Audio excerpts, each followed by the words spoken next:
first question on an interview is for me to tell you a little bit about myself. So, a little bit about myself when it comes to the workplace. I can say that I am a perfectionist, which can be a little bit difficult at sometimes because I do like to finish things and I do like to correct my own mistakes right then and there. I don't really like to wait, and which can take me a little bit longer to complete tasks, but I make sure that they're done and that they're done right. Past work experience, I have always actually loved working with kids. I've worked with kids for at least almost 3 years, at least at Bright Horizons Daycare. I worked more with the infants and toddlers, and I'm really good at it. I work well under pressure, and that's what working with kids has taught me. Before the daycare, I worked at like a bakery, which taught me how to deal with customers, really, and being patient and things like that. The next question is to describe a time I worked well on a team. So at a daycare, you're always working on a team. You work with other people to help the children and to complete the tasks that the children need and to meet the needs of parents. It's really not that hard working well with others because, you split the work. And if you need help, there's always somebody there to help you and make sure you get things done. It's really one of my good qualities, actually, because I know when to ask for help when I need it.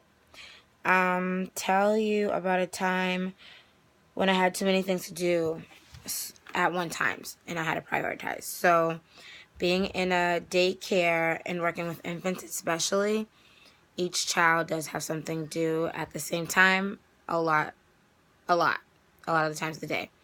So, for example, we can come in from a walk and there's 7 babies in a classroom. So we can come in from a walk and there'll be like 5 things done and some of them are done and needed at the same time. So you have to prioritize and go in order. So if a baby needs a bottle and another baby needs a diaper and another baby needs a meal, so you put the bottle into warm and maybe you change another diaper, and then as the bottle's warming, you're probably holding the baby that needs the bottle so the baby doesn't cry, and then you're probably sitting down with the other child who needs to eat. So it's really just about being patient when you have too many things to do at one time and just knowing at the end of that everything is going to get done.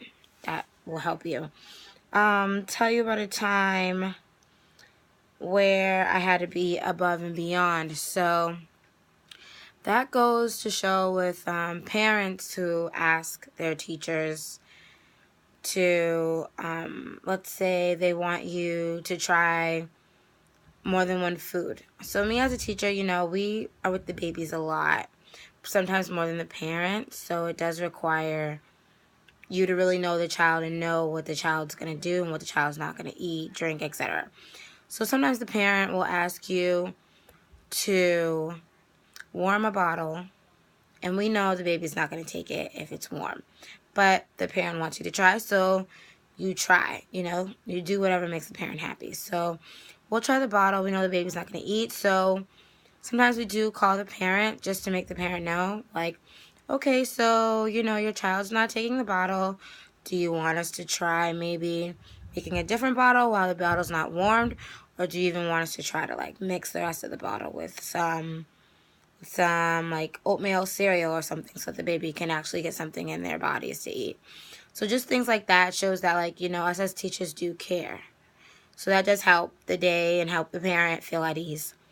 Tell you about a time when I had to work effectively under pressure. So just like I've mentioned earlier, I'm always under pressure in a classroom with babies, even toddlers or any other classroom, because infants, especially, it takes a lot of patience to be in an infant classroom because the babies always need something. It's not really a lot of downtime in a classroom, but there are moments where it can be overwhelming, like if they're all crying, because they all do need something at some points. And sometimes you just really have to breathe, relax, and tell yourself, okay, I got this. I can handle this. It's going to happen.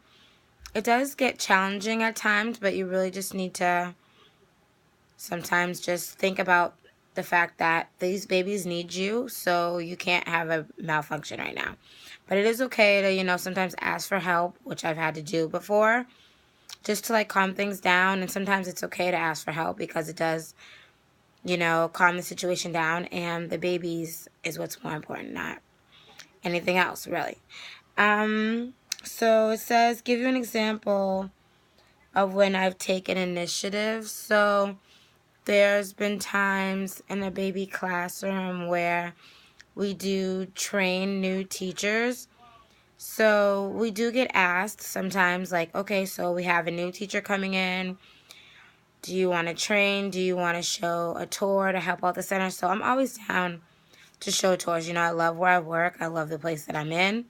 I don't mind showing the new people the center, what we do every day, make them want to come work for us. I'm always down to help out the center, or even help new people if they need help on trainings or learning how to do something, anything like that. I'm always taking the initiative to help out the center, or even like stay late if they need extra hands, come in early if you need extra hands. Anything to better the center and the children is what I'm usually there for. Anything else that I would like to tell you about my work ethic? I can do a lot at one time. Like, I do know how to multitask. It really does help. I know how to take initiative. I always ask questions. I'm never scared to ask if I need help, because a lot of people do get scared, I've noticed. But I feel if you want to learn how to do something and be independent at your job, then you need to ask questions if you don't know.